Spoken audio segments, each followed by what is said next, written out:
Question number 33. Information memorandum plus self prospectus together constitute. Information memorandum. அடுத்த பாத்தீங்கன்னா self prospectus. Self ப்ராஸ்பெக்டஸ்னா என்னங்க? நீங்க படிச்சதுல இருந்து தெரிஞ்சது ஏதாவது ஒரு ஐடியா இருந்தாலும் பேசுங்க.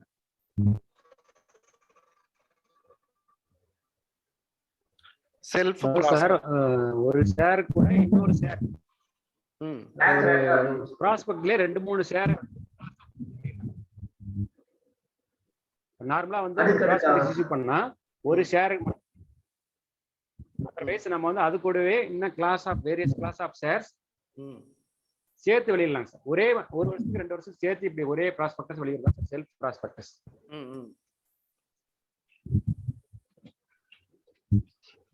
ஃபினான்சியல் இன்ஸ்டிடியூஷன்ஸ் இஷ்யூ பண்றாங்க சார். என்னங்க?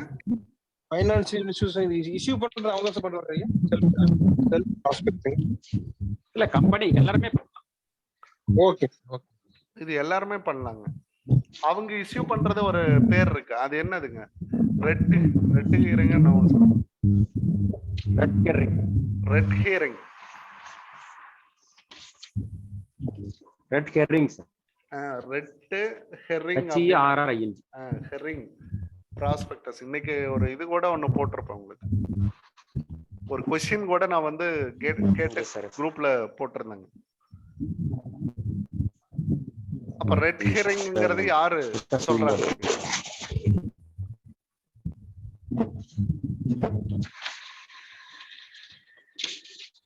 அது அப்படியே சர்ச் பண்ணி பாத்தீங்களா? ஏதாவது இது என்ன क्वेश्चन அப்படின்றதாவது சர்ச் பண்ணி பாத்தீங்களான்னு கேக்குறேன். இது எல்லாமே பாத்தீங்கன்னா ப்ராஸ்பெக்டஸ்னுடைய டைப் தான் சார். ப்ராஸ்பெக்ட்னுடைய டெஃபினிஷன்ல இந்த ரெட் ஹியரிங் இப்போ இந்த வருஷம் 2030ல ஆட் பண்ணிட்டாங்க சார். ஆட் பண்ணிருக்காங்க. டெஃபினிஷன்ல பாத்தீங்கன்னாவே ஆமாங்க ப்ராஸ்பெக்ட்னா டெஃபினிஷன்லயே அந்த ரெட் ஹியரிங் வந்து இந்த நியூ செக்ஷன்ல 2013ல ஆட் பண்ணிருக்காங்க. இதுல வந்து நானே உங்களுக்கு சொல்லிடுறேன். ப்ராஸ்பெக்டஸ்னுடைய வகைகள்ல பாத்தீங்க அப்படின்னா நிறைய வகைகள் இருக்கு. அதுல வந்து டீம்டு ப்ராஸ்பெக்டஸ் அப்படின்னு ஒரு வார்த்தை சொல்றாங்க. ஒரு மெத்தட் வந்து டீம்டு ப்ராஸ்பெக்டஸ். அப்ப ப்ராஸ்பெக்டஸ் ஆக கருதப்படுவது அப்படின்னு ஒவ்வொன்றும் ஒவ்வொரு பாயிண்ட்டை நான் சொல்லிடுறேன். டீம்டு ப்ராஸ்பெக்டஸ் அப்படின்னு ஒண்ணு இருக்கு. ப்ராஸ்பெக்டஸ் ஆக கருதப்படுவது அப்படின்னு சொல்றான். அப்போ அது அந்த வடிவத்தில் இருந்தா கூட போதுங்க. அதை நீங்க வந்து இஷ்யூ பண்றதுக்கு எடுத்துக்கலாம் அப்படின்றத அதனுடைய மீனிங். அடுத்தா பாத்தீங்கன்னா இதுல அக்ரி அலாட்மெண்ட் ஆஃப் ஷேர்ஸ் செக்யூரிட்டி இதை பத்தின எல்லா விவரங்களும் அதில் இருக்கும். இந்த டீம்டு ப்ராஸ்பெக்ட்ஸ்ல பாத்தீங்கன்னா இன்வெஸ்டருக்கு ஒரு ஆஃபர் கொடுக்குற மாதிரி இருக்கும். நீங்க வாங்க எங்களோட செக்யூரிட்டியை வாங்கிக்கோங்க அப்படின்னு சொல்லிட்டு பப்ளிக்ட வந்து நீங்க ஒரு இம்ப்ளிகேஷன் ஆஃப், அதாவது சட்டப்பூர்வமாக நீங்க அவங்கள கூப்பிடுற மாதிரி இருக்கும். அதாவது ஃபார்மல் இன்விடேஷன், இன்ஃபார்மல் இன்விடேஷன் அப்படின்றதுக்கு ஃபார்மல் இன்விடேஷன் வந்து ப்ராஸ்பெக்டஸ். அதுல ஒரு இன்ஃபார்மல் வேல கூப்பிடுறதுக்கு பேரு டீம்டு ப்ராஸ்பெக்டஸ் அப்படின்னு அர்த்தம். அதுலயும் சட்டப்பூர்வமான விஷயங்கள் இருக்கும் அப்படின்றது அர்த்தம். அது ஒரு இது கொடுக்குறாங்க. அடுத்த ரெட் ஹியரிங் அப்படின்னு சொல்லி ஒரு விஷயம் கொடுக்குறாங்க. ரெட் ஹியரிங் அப்படின்னு சொல்லப்படுறது இதுல எல்லா இன்ஃபர்மேஷனுமே நீங்க கொடுக்கணும் அப்படின்ற அவசியம் கிடையாது. ரெட் ஹியரிங் அப்படின்னு சொல்லப்படுறது எல்லா இன்ஃபர்மேஷனையும் அதுல ஜென்ரலா பாத்தீங்கன்னா ப்ராஸ்பெக்டஸ் அப்படின்னாவே ஆல் இன்ஃபர்மேஷன் வந்து நம்ம கொடுக்கணும் அப்படின்னு சொல்லி நம்ம இதுல பார்த்திருக்கோம். இந்த கம்பெனி பத்தின எல்லா தகவல்களும் நம்ம பண்ணணும் அப்படின்றத பார்த்திருக்கோம். பட் இந்த இடத்துல என்ன சொல்றோம் அப்படின்னு பாத்தீங்கன்னா ரெட் ஹியரிங் ப்ராஸ்பெக்டஸ்ல வந்து does not contain all information about the price of securities offered, number of securities issued, இந்த மாதிரியான விஷயங்கள்லாம் நீங்க சொல்லணுங்கிறது அவசியமே கிடையாது. இதெல்லாம் என்ன பண்ணணும் அப்படின்னா ஒரு ஃபார்ம் வந்து இஷ்யூ பண்றப்ப அந்த ப்ராஸ்பெக்டஸை registrar at least 3 before opening of the offer subscription லிஸ்ட்ல ஆட் பண்ணிக்குவார்.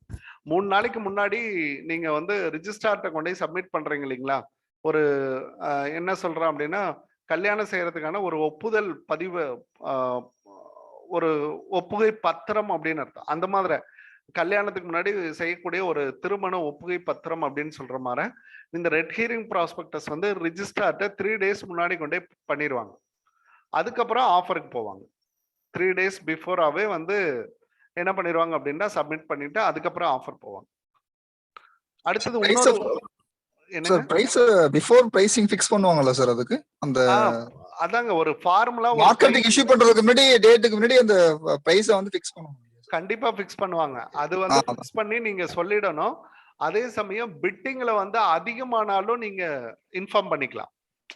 இப்போ வந்து இப்போ ரிலையன்ஸ்ல பாத்தீங்க அப்படின்னா ரிலையன்ஸ் பவர் அப்படின்னு ஒரு ப்ராஜெக்ட், அதுல வந்து அவங்களோட ஷேர் பிரைஸ் வந்து பிட்டிங்ல வரப்போ நாமினல் வேல்யூ காட்டிலும் 8000 டைம்ஸ் வந்து அதிகமா போச்சுங்க. 8000 டைம்ஸுங்க. நார்மல் 100 ரூபாய் அப்படின்றது 8000க்கு போச்சுங்க.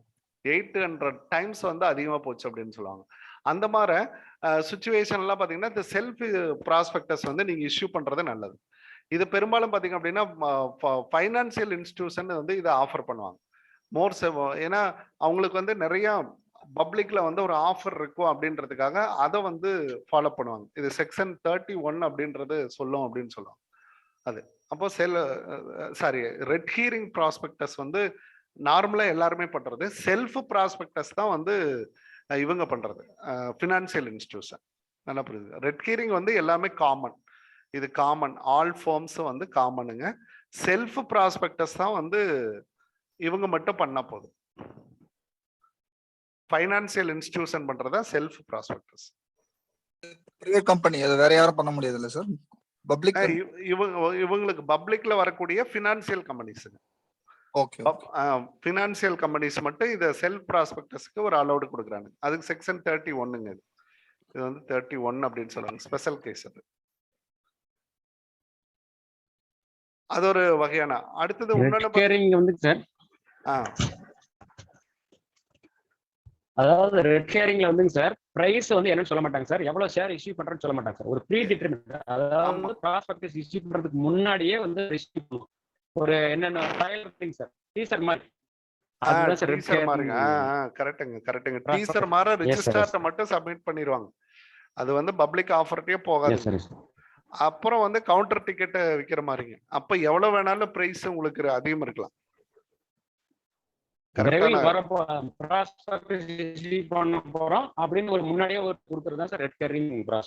சூப்பருங்க. கரெக்டா வரப்போகுது, ரெடியா இருங்க அப்படின்னு சொல்றதுதான் சார் ரெட் ஹெரிங்.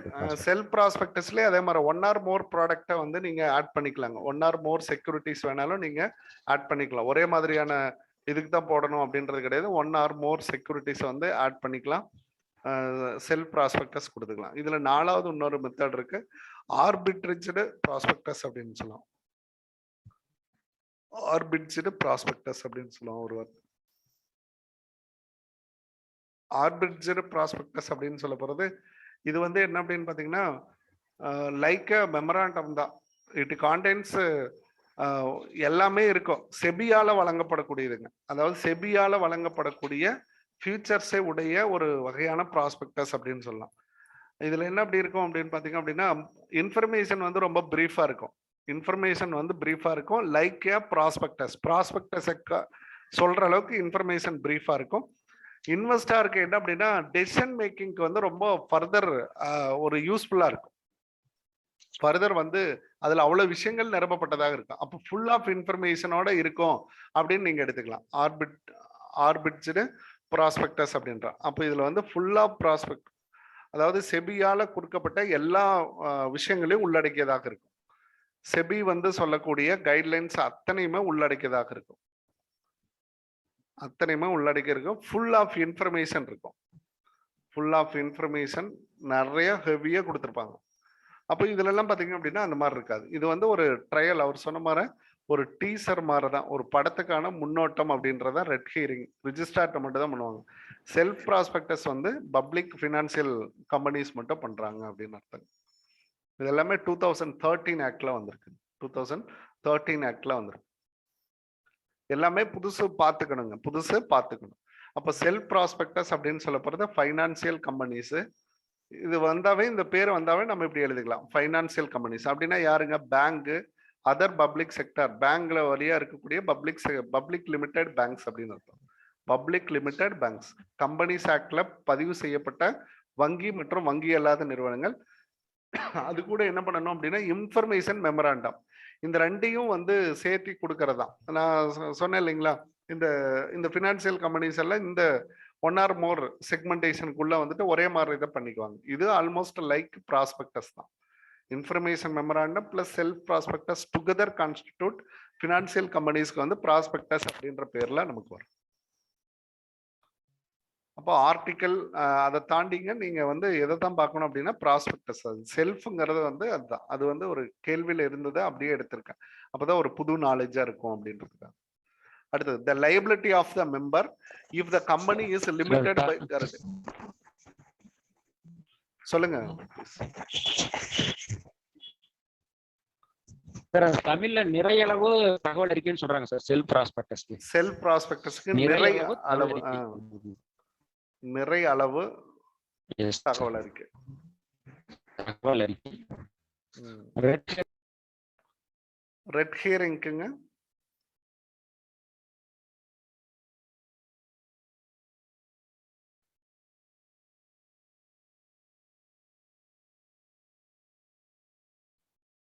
இது வந்து தகவல் அறிக்கையாக கருதப்படுவது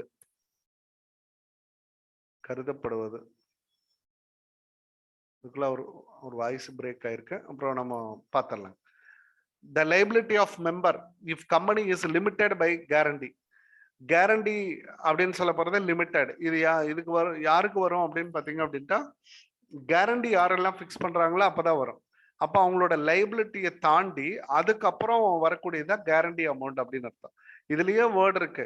லிமிடெட் பை கேரண்டினா கண்டிப்பா கேரண்டி அமௌண்ட் இருக்கும். நான் கம்பெனி வைண்டிங் அப் ஆகிறப்போ 1 lakh தரேன், 2 lakh தரேன் அப்படின்னு ஒவ்வொரு மெம்பரும் அவங்களுக்கு உண்டான வேல்யூவை சொல்லுவாங்க அப்படின்றத அதுல இருக்கக்கூடியது கேரண்டி அமௌண்ட். அன்லிமிட்டெட் லைபிலிட்டின்றதெல்லாம் வரக்கூடாது. நன் ஆஃப் திஸ் இதெல்லாம் எதுவுமே கிடையாது. அடுத்தது for future can be made only if the authorised by. யார் வந்து ஆத்தரைஸ் பண்ணணும்? ஃபார் ஃபியூச்சர் வந்து யார் ஆத்தரைஸ் பண்ணணும்? இப்பதான் வருது நமக்கு. அதாவது பங்குகளை ஒருபிளப்பு செய்தல். பங்குகளை ஒருபிளப்பு செய்யறது, ஒருபிளப்பு செய்தல் அப்படின்னு சொல்லப்படுறது எங்க வரும் அப்படின்னு பாத்தீங்க அப்படின்னா MOAவில் ஆத்தரைஸ் பண்ணணும். இது ஏன் அப்படி சொல்றோம் அப்படின்னு பாத்தீங்கன்னா முதல்ல பங்குகளை வந்து சப்ஸ்கிரைப் பண்ணது ஆரம்பத்தில் இருக்கக்கூடிய ஷேர் ஹோல்டர் தான். ஆரம்பத்துல ஷேர் ஹோல்டர் இருக்குங்க. அவங்களாலதான் என்ன பண்ண முடியாது அப்படின்னா கால் மணியை செலுத்தாம இருப்பாங்க. ஆரம்பத்துல வந்தவங்களால கால் மணியை செலுத்த முடியாம இருக்கும். அப்போ அதனால என்ன சொல்றாங்க அப்படின்னா கால் மணி செலுத்த முடியாத டயத்துல இவங்க வந்து ஒருபிளப்பு செய்யணும் அப்படின்றது அவங்கள வந்து டிஸ்கரேஜ் பண்ற மாதிரிங்க. மார்க்கெட்டை வந்து இன்வெஸ்டர் வந்து டிஸ்கரேஜ் பண்ற மாதிரிங்க. அதாவது ஒருத்தர் காயப்பட்டாலும் உங்களுக்கு லாஸ் தானே, உங்க கம்பெனியினுடைய ஒரு இழப்பு தான். அவங்களுக்கு வந்து ஒரு டைம் ப்ரிவிலேஜஸ் கொடுத்து செய்ய சொல்லுவாங்க. முடிஞ்ச வரைக்கும் மெமராண்டத்துல வந்து ஆத்தரைஸ் பண்ணியிருந்தாதான் நீங்க என்ன பண்ண முடியும் அப்படின்னா ஃபார் ஃபியூச்சரையே எடுத்துக்கணும். இல்லை அப்படின்னா அவங்க வந்து அன்பெய்டு கால் மணினே கொண்டு வரணும். வைண்டிங் அப் தான் வந்து நீங்க அவங்கள வசூல் பண்ணணும் அப்படின்னு சொல்றாங்க. அந்த அளவுக்கு வந்து அவங்க அந்த மெமராண்டம் வந்து அவங்கள ப்ரொடெக்ட் பண்ணுது, அந்த இன்வெஸ்டர்ஸ் வந்து ப்ரொடெக்ட் பண்ணுது அப்படின்னு அர்த்தம். இதே வந்து ஏஓஏ ஆத்தரைஸ் பண்றது பாத்தீங்கன்னா பைபேக்.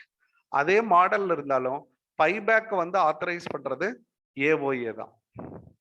ஏஓஏ சிஜிங்கிறத கிடையாதுங்க. இதுவும் வந்து பாத்தீங்க அப்படின்னா ஆர்டினன்ஸ் கமிட்டிங்கிறது கிடையாது. இந்த ரெண்டும் கிடையாது. பாத்தீங்களா, இதுக்கு வித்தியாசம் தெரியுது பாருங்க. அப்போ உங்களை பொறுத்த வரைக்கும் MOAங்கிறது தான் வந்து மெமராண்டத்துல கேபிட்டல் கிளாஸ்ல பர் ஃபியூச்சரை பத்தி சொல்லப்பட்டிருக்கணும். இல்லை அப்படின்ற பட்சத்துல பண்ண முடியாது. அதே சமயம் பாத்தீங்கன்னா ஏஓஏவில் பைபேக் வந்து ஆத்தரைஸ் பண்ணிக்கலாம். நீங்க ரெசல்யூஷன் பாஸ் பண்ண ஏஓஏவை எப்போ வேணாலும் ஆல்டர் பண்ணிக்கலாம். Sir excuse me sir. சொல்லுங்க சார். ஆர்டிகல்ஸ் ஆஃப் அசோசியேஷன்ல தான் அந்த ப்ரொவிஷன்ஸ் இருக்குன்னு சொல்றாங்க sir. Articles of association contain provisions for அப்படின்னு சொல்லிட்டு ஒரு 24 லைன் கொடுத்துருக்காங்க சார். அதுல ஒரு லைன் வந்து ஃபார் ஆஃப் ஷேர்ஸ்ங்க சார். ஃபார் ஆஃப் ஷேர்ஸ் இருக்கு. சரிங்க. அதனால நம்ம ஏஓஏன்னு அண்டர்ஸ்டாண்ட் பண்ணலாமாங்க சார்? அப்படி இல்லைங்களா? ஏஓஏன்னா அண்டர்ஸ்டாண்ட் பண்ணலாமான்னு கேக்குறீங்களா? ஆமா, ஏஓஏ ஆன்சரா இருக்காதா அப்படின்னு சொல்லி. இது வந்து நான் எப்படி பாக்குறேன் அப்படின்னு பாத்தீங்கன்னா இது வந்து எக்ஸ்டர்னல் அஃபேர்ஸ் அப்படின்ற மாதிரி நான் பாக்குறேங்க. அதாவது இன்டர்னல் அஃபேர்ஸ் எக்ஸ்டர்னல் அஃபேர்ஸ்ங்கிற மாதிரி ரெண்டா நான் கிளாஸிஃபை பண்றேன். அப்போ வந்து கேபிட்டல் கிளாஸ் அவங்கள்ட்ட இருந்து நீங்க பைபேக் பண்றீங்க அப்படின்னா வந்து அது இன்டர்னல் மேனேஜ்மெண்ட் கிடையாதுங்க. இஸ் அன் எக்ஸ்டர்னல் அஃபேர்ஸுங்க. அதனால நான் என்ன சொல்றேன் அப்படின்னா இது MOA இஸ் a ரைட் பார்ட்டுங்க. MOAவில் வந்து உங்களுக்கு ப்ரொவிஷன்ஸ் வந்து அதுல அந்த கேபிட்டல் கிளாஸ்ல கொடுக்கப்பட்டிருக்கணும். நீங்க சொல்றது இப்போ பர் ஃபியூச்சர் செய்யலாம், அதுக்கான வழிமுறைகள் வந்து அங்க கொடுக்கப்பட்டிருக்கலாம்.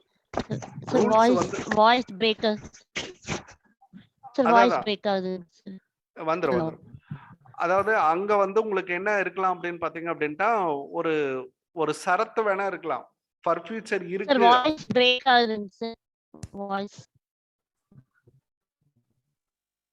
ஒரு ஃபியூ மினிட்ஸ்க்கு அப்புறம் அப்படியே உங்களுக்கு லைன் அப் ஆயிக்குமா? கரெக்டா இருக்கும் சார். சார் ஓகே, நல்லாதான் கிளியரா இருக்குங்க சார். நோ Clear-ஆ ப்ராப்ளம். இருக்கு சார். விட்டு விட்டு வந்தாலும் Clear-ஆ உங்களுக்கு வந்துருமா? No problem.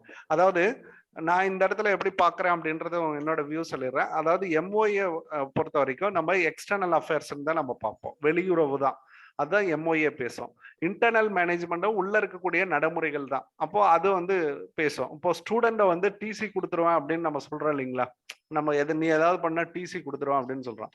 பட் அது வந்து என்ன அப்படின்னா, நம்ம அந்த மிரட்டுற உரிமை வேணா இருக்கு நம்ம கிட்ட, ஆனா அதை உண்மையாவே கொடுக்குற உரிமை நம்ம கிட்ட இருக்கானா கண்டிப்பா கிடையாதுங்க, இல்லையா? நம்ம அப்படித்தானே கிளாஸ் ரூம்ல பண்றாங்க, அந்த மாதிரிதான் இதுவும்.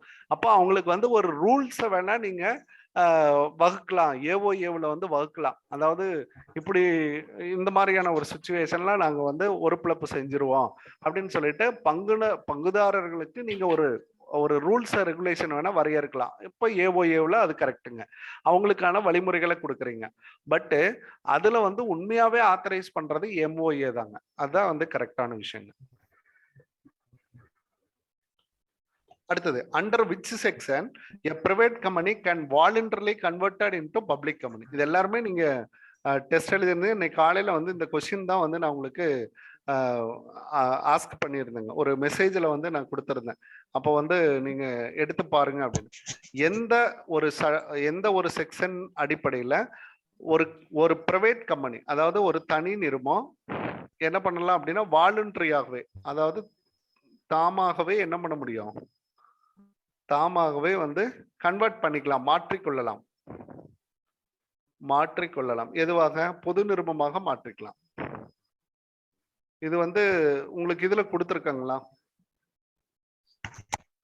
சார் இப்ப வந்து இந்த செக்ஷன் எடுத்துட்டாங்க சார்.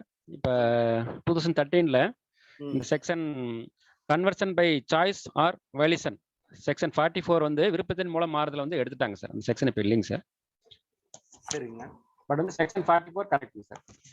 செக்ஷன் இந்த பொசிஷனுக்கு கரெக்டா, பட் ஆனா இப்ப இல்ல அப்படின்னு சொல்றீங்க. அதாவது தானா முன் வந்து மாற முடியாது அப்படின்னு சொல்றீங்க, அப்படித்தானுங்க? அதாவது இந்த வாலண்டரிங்கிறது வந்து கிடையாது. சரி சார். வேற என்ன மோட், மாத்திக்க முடியாது. வேற என்ன மோட் எல்லாம் இருக்குங்க? பப்ளிக் கம்பெனி வந்து பிரைவேட் கம்பெனியா மாத்துறதுக்கு வேற என்ன மோட் இருக்குங்க? வேற ஏதாவது ஆப்ஷன்ஸ்? சார் இப்போ வந்து மெமரண்டம் எம்ஓஏ மாத்தலாம் சார், ஆர்டிகல்ஸ் ஆஃப் அசோசியேஷன் ரெண்டுமே தான் சார் மாத்த முடியும். மற்றபடி இந்த வாலண்டரியா மாத்துறதுக்கு வாய்ப்பு கிடையாது. அதாவது ரெண்டே மோட் தான் sir, conversion by default, conversion by operation of law, ரெண்டு தான் சார். கன்வர்ஷன் பை டிஃபால்ட் இருந்தது, அது இப்ப எடுத்துட்டாங்க sir.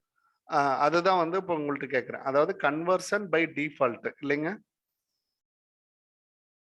Conversion by default, conversion by operation of law. இப்போ அவர்கிட்ட பேசுனதுனால பாத்தீங்கன்னா நமக்கு வந்து இந்த ரெண்டு இன்ஃபர்மேஷன் நமக்கு கிடைக்குதுங்க. Conversion by operation of law, operation of law. அப்போ சட்டத்தின் பிரகாரம் நாம் உள்ள போயிட்டு அதனுடைய வழிமுறைகளை செஞ்சு நம்ம என்னவா மாறிக்கிறோங்க, பப்ளிக் கம்பெனியா மாறிக்கிறோம். இது as per இந்த பழைய இது நடைமுறையின்படி 44 வந்து இருக்குங்க. 44 வந்து ஆன்சர் கரெக்ட் தான். பட் அவரோட மெசேஜ் என்ன அப்படின்னு பாத்தீங்க அப்படின்னா, இப்ப வந்து இந்த வாலண்டரி அப்படின்றது வந்து இல்லை அப்படின்னு சொல்றாரு. இப்ப நிறைய கம்பெனிஸ் எல்லாம் உருவாயிடுச்சு, நிறைய ரெஸ்ட்ரிக்ஷன்ஸ் ஆயிடுச்சு அப்படின்றதுனால இந்த ரெண்டு ஆபரேஷன்ஸ் இருக்கு, அது இல்லை. வாலண்டரிங்கிறது மட்டும் விருப்பத்தின் பேர்ல மாறிக்கிறது அப்படின்றது வந்து இல்லை அப்படின்னு சொல்றாரு.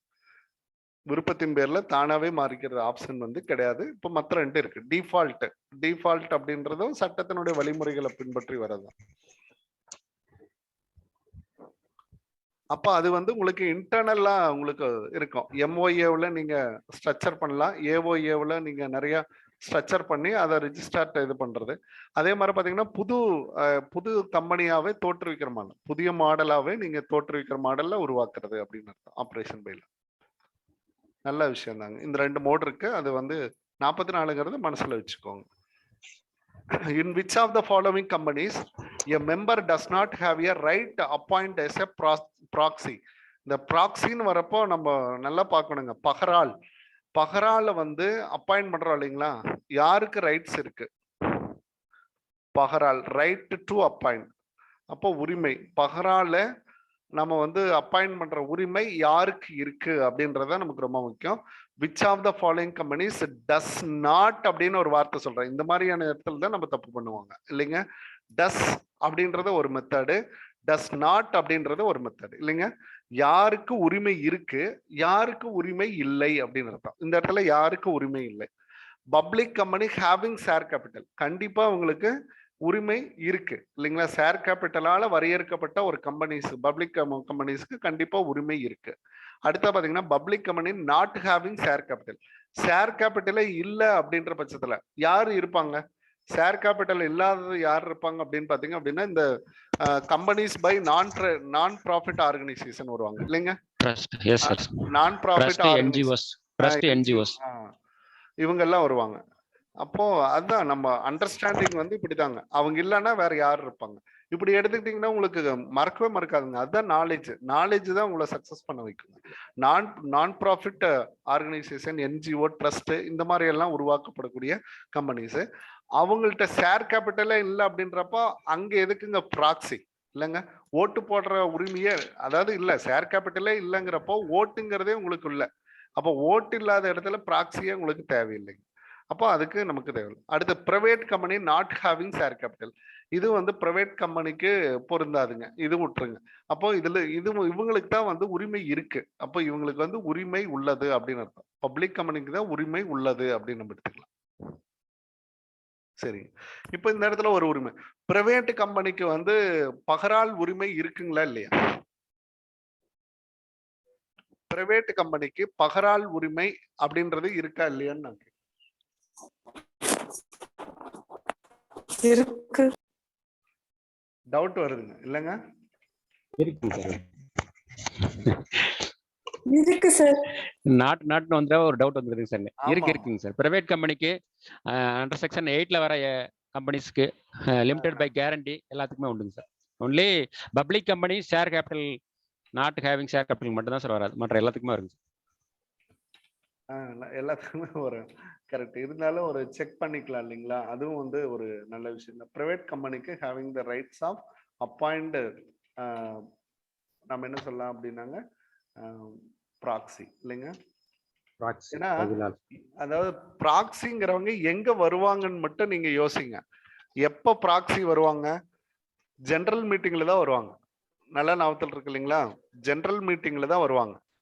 அப்போ ஜெனரல் மீட்டிங்கை யாரெல்லாம் நடத்துறாங்களோ அவங்கள்ட்ட எல்லாம் ப்ராக்சியினுடைய உரிமை இருக்கும். இப்படி எடுத்துக்கலாமா? அப்ப ஜெனரல் மீட்டிங் யாரெல்லாம் நடத்துறா? கம்பெனிஸ் ஆக்ட்ல கம்பெனின்னு பதிவு செய்யப்படுறவங்க ஒவ்வொருத்தரும் என்ன பண்ணியே ஆகணும், நடத்தியே ஆகணும் அப்படின்னு சொல்லலாம். அதுல என்ன அப்படின்னு பாத்தீங்கன்னா ஷேர் கேபிட்டல் இருக்கிற ஒவ்வொருத்தரும் நடத்தலாம். அவ்வளவுதாங்க, சிம்பிளான லாஜிக். இதுலயே உங்களுக்கு ஆன்சர் இருக்குது பாருங்க. The private company not having share capital அப்படின்னா உனக்கு உரிமை இல்லை இல்லைங்களா. இந்த முழுசா இத படிச்சிட்டீங்கன்னா உரிமை இல்லைன்னு அர்த்தம், உரிமை இல்லை. அப்ப இந்த நாட்டு இல்லை அப்படின்னா உங்களுக்கு என்ன இருக்குன்னு அர்த்தம்? அப்ப அவனுக்கு இருக்கு. அப்ப உரிமை யாரெல்லாம் ஷேர் கேபிட்டல் வச்சிருக்கானா அவனுக்கு எல்லாத்துக்குமே உரிமை இருக்கு. ப்ராக்சி அப்பாயின்ட் பண்ணலாம். அவன்ல ஜெனரல் மீட்டிங் நடத்துவான், ஜெனரல் மீட்டிங்ல அவனுக்கு பதிலாக ஒரு ஆள் உள்ள அனுப்புவான். அப்போ எய்தர் இந்த private company or public sector company having the rights to appoint the என்ன சொல்லலாம் அப்படின்னா அப்பாயிண்ட் த ப்ராக்சி, ப்ராக்சியை அப்பாயிண்ட் பண்ணலாம். ப்ராக்சிக்கு என்ன உரிமை இருக்குங்க? அட்டன் பண்ணலாம், ஓட்டு போடலாம். அட்டன் பண்ணலாம், ஓட்டு போடலாம். அவர் எதுல வந்து கலந்துக்க கூடாதுங்க? அவருக்கு வந்து ஓட்டு இருக்கு, அட்டன் பண்ணலாம், ஓட்டு இருக்கு. அவர் பேசலாமாங்க? கருத்து கூற உரிமை இல்லை. சரிங்க, மோசன் வாக்களிப்பு ஒண்ணு நடக்குதுன்னு பாருங்க. ஹேண்ட் ரைஸ் பண்ண முடியுமா? பண்ண முடியாது. ஓட்டிங் மட்டும்தான். பொது வாக்கெடுப்புல மட்டும்தான் அவர் கலந்துக்க முடியுங்க. பொது வாக்கெடுப்புல மட்டும்தான் கலந்துக்க முடியும். அவருக்கு வந்து இந்த அதாவது அது எப்ப செய்வாங்க அப்படின்னு பாருங்க. உங்களை வந்து ஒரு ஜெனரல் போல் அப்படின்ற ஒண்ணு நடத்துறது அப்படின்னு சொல்லுவாங்க. அப்போ போல் அப்படின்றது நாம இப்போ வந்து மீட்டிங் நடந்துட்டே இருக்கு. மீட்டிங் அப்போ திடீர்னு ஒரு விஷயத்த வந்து ஒரு ஒப்பீனியன் கேட்கறது, அதுதான் வந்து போல் அப்படின்னு நம்ம சொல்லுவோம். நல்லா புரியுதான்னு பாருங்க. மீட்டிங் நடந்துட்டு இருக்குது, மீட்டிங்ல வந்து ஒப்பீனியன். இப்போ நம்மளோட கிளாஸ் இங்க போயிட்டு இருக்குங்க. இப்போ இந்த கிளாஸ்ல நான் என்ன சொல்றேன் அப்படின்னா, இன்னைக்கு 10 மணிக்கு கிளாஸ் போடுவோமான்னு கேட்கிறேன், ஒரு ஒப்பீனியன் கேட்கிறேன். அப்போ இதுல எல்லாருமே வந்து எஸ் அப்படின்னு சொன்னீங்கன்னா நீங்க எல்லாருமே என்னோட மெம்பரை எடுத்துக்கலாம். இதே வந்து புதுசா ஒரு ப்ராக்ஸியை நான் உள்ள கொடுத்துருக்கேன், அவருக்கு வந்து அந்த ரைட்ஸ் கிடையாது. புரியுதுங்களா? அவருக்கு வந்து அந்த ரைட்ஸ் கிடையாது. அப்போ போல்ல வந்து ஹேண்ட் ரைசிங் வந்து கிடையாது. ஒப்பீனியன் போல் இந்த மாதிரி எல்லாம் நம்ம சொல்லுவோம் இல்லைங்களா? ஒப்பீனியன் போல், மோஷன் போல் அப்படின்னு சொல்லுவாங்க. அதுல வந்து அவங்களுக்கு இந்த ரைட்ஸ் கிடையாது. அதாவது பொது வாக்கெடுப்புல அவங்க கலந்துக்கலாம். 105 செக்ஷனுங்க, 105 ஆஃப் 3ன்னு நினைக்கிறேன். 105 ஆஃப் 3ங்க. 105 தான் சார். சார் ப்ராக்ஸி 1 இந்த வந்து அவர் வந்து போல் தான் வந்து இது வருங்க. 105 ஆஃப் 1, 2, 3 இருக்கு. அதுல வந்து ஒவ்வொன்றும் ஒரு 105ங்கிறத நீங்க எடுத்துக்கங்க. சொல்லுங்க. கூட்டத்துல பேச முடியாதுங்க சார். அது மாதிரி கோரம் கணக்கெடுப்பு போடும்போது அவர் எடுத்துக்க மாட்டாங்க சார். குவாரம் கணக்கெடுப்புலயும் அவர் எடுத்துக்க மாட்டாங்க. இது சூப்பரான விஷயங்க. குவாரம் கணக்கெடுப்புல வரமு இவங்களை வந்து எடுத்துக்க மாட்டாங்க. கோரம் கணக்கிடும் போதும் இவர்கள் கணக்கில் எடுத்துக்கொள்வதில்லை. கணக்கிடும் போதும் இவரை எடுத்துக்கிறது இல்லை. அவர்கிட்ட வந்து அவர் ஆக்சுவலா என்ன அப்படின்னு பாத்தீங்கன்னா, ஒரு 15 நாளைக்கு முன்னாடியே அவருக்கு வந்து சிறப்பு அறிவிக்க வேண்டும் தீர்மானம் எல்லாமே வந்து ஷேர் ஹோல்டருக்கு போய் சேர்ந்துருதுங்க. அவரு வந்து என்ன பண்றாரு, இந்த இதுக்கு நீ போய் வாக்களிச்சுட்டு வா அப்படின்னு சொல்லி அனுப்புறாரு. அவரோட கிளிப்புள்ள மாதிரி அவர் போய் அவர் சொன்ன பேச்சு மட்டும் கேட்டுட்டு வர்றாரு. புரியுதுங்களா? அவருக்கு வந்து வேற எந்த உரிமையும் கிடையாது அந்த இடத்துல. அதுதான் இந்த இடத்துல பொருளுங்க. அப்ப நீங்க சிறப்பு அறிவிக்கை இல்லாம அப்பத்துக்கு அப்பயே ஏதாவது மோஷன் போல் எல்லாம் நடக்குது அப்படின்னா உங்களுக்கு அதுக்கு உரிமை கிடையாது அப்படின்னு அர்த்தம். அதுதான் இந்த மோஷன் போல், அப்பத்துக்கு அப்பயே ஏதாவது ஒரு விஷயங்கள் நடக்கிறது, அது வந்து இந்த இடத்துல கிடையாது அப்படின்றான். நடந்து கொண்டிருக்கும் போது ஒரு விஷயத்த வந்து டிஸ்கஸ் பண்ணிக்கலாம் அப்படின்னு பண்றப்போ இவருக்கு அந்த உரிமை இல்லை. அவ்வளவுதாங்க. அது லிசன் மட்டும் தான் பண்ணிக்கணும். இதெல்லாம் நல்ல பாயிண்ட்ஸுங்க, எல்லாம் வேலிடான பாயிண்ட்ஸ் கொடுத்துருக்கீங்க. அப்போ ப்ராக்ஸி அப்பாயிண்ட் பண்ற உரிமை யாருக்கெல்லாம் ஷேர் கேபிட்டல் இருக்கோ அவங்க எல்லாமே பண்ணலாம். அவங்க எல்லாமே ஜெனரல் மீட்டிங் நடத்துவாங்க. ஜெனரல் மீட்டிங்ல போயிட்டு பகரால் வந்து கலந்துக்கலாம் அப்படின்னு அர்த்தம். அவர் அட்டன் பண்ணலாம், வாக்களிக்கலாம். அந்த வாக்களிக்க கூடியதுல மோஷன் போல் மட்டும் செய்யக்கூடாது, ஹேண்ட் ரைசிங் பண்ணக்கூடாது, பேசக்கூடாதுங்க. இதெல்லாம் அவருக்கான ரைட்ஸுங்க. அதை மட்டும் நீங்க பார்த்துக்கணும். அடுத்தது, ஒரு ஷேர் கேபிட்டல்ல இல்லாத ஒரு கம்பெனியை என்ன பண்ணக்கூடாதுங்க, ப்ராக்ஸி அப்படின்ற அவசியமே கிடையாதுங்க. அவங்களுக்கு வந்து ப்ராக்ஸிங்கிற தேவையே இருக்காது அப்படின்னு அர்த்தம். சூப்பரான கொஸ்டின். ஒரு இதுல எடுத்த பாருங்க, அவ்வளவு விஷயங்களை நம்ம ஷேர் பண்ணிடுறோம். ரொம்ப ஹாப்பியா இருக்கு. அடுத்தது வேற ஏதாவது விஷயங்கள் அதில் இருக்குங்களா? அடுத்ததுக்கு போயிடலாங்களா சார்? அது ஏஓஏ போட்டு சப்போஸ் ப்ராக்ஸி அப்பாயிண்ட் பண்ணனா பண்ணிக்கலாமா சார்? நாட் ஹேவிங் ஷேர் கேபிட்டலுக்கு இருக்காப்பா அந்த மாதிரி? இல்ல ஆக்சுவலா பாத்தீங்கன்னா, இல்ல நாட் ஹேவிங் ஷேர் கேபிட்டல் அப்படின்னு வந்துட்டாவே பெருசா வந்து ஜெனரல் மீட்டிங்கே இம்பார்ட்டன்ஸ் இருக்காதுங்க. நீங்க முக்கிய முடிவுகளே சேவை நோக்கத்தோட தானே போயிட்டு இருப்பீங்க. நாட் ஹேவிங் ஷேர் கேபிட்டல் பாத்தீங்கன்னா பெருசா ப்ராஃபிட் மோட்டிவே இருக்காது. அப்ப ப்ராஃபிட் மோட்டிவ் இருக்காதப்ப நிறைய முக்கிய முடிவுகள்லாம் எடுக்க மாட்டாங்க. எல்லாமே போர்டு மீட்டிங்லயே எடுத்துருவாங்க. Thank you sir. போர்டு மீட்டிங்ல எடுத்துருவாங்க. அது ஷேர் ஹோல்டருக்கு வந்து அவ்வளவுக்கான இம்பார்ட்டன்ஸ் இருக்காது.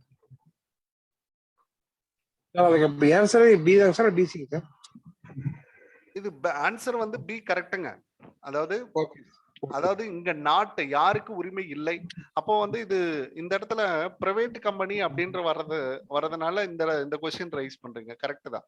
அதாவது எ member does not have any right to appoint. Private கம்பெனிக்கு இல்ல அப்படின்ற மாதிரி பொருள் வருதுங்க இந்த இடத்துல. அப்ப பாத்தீங்கன்னா இது பப்ளிக் கம்பெனி, பிரைவேட் கம்பெனிக்கு இருக்குது. இருக்கு. ஷேர் கேபிட்டல் இருந்தா நாட் ஹேவிங் ஷேர் கேபிட்டல்னாலே வந்து அவங்க ரைட் இல்ல சார். மட்டும் தான் இல்ல. Sir not having share capital அப்படினாலே அவங்களுக்கு ப்ராக்ஸி ரைட்ஸ் இல்ல தானே சார்? அப்ப பிரைவேட் கம்பெனி நாட் ஹேவிங்னால அவங்களுக்கும் உரிமை இருக்காது தானே சார்? இங்க நாட் ஹேவிங் ரைட்ஸ் இருக்கிறதுனால இந்த ரெண்டுமே ஆன்சரா வர மாதிரி இருக்கு.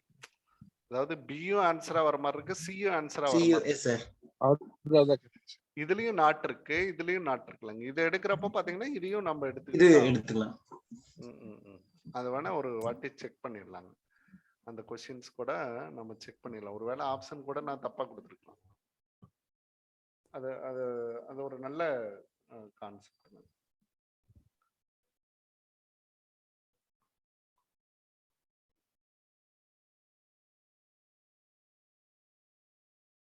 மோஸ்ட்லி பாத்தீங்கன்னா இந்த பப்ளிக் செக்டார் கம்பெனிஸ் அடிக்கடி விச் செக்ஷன்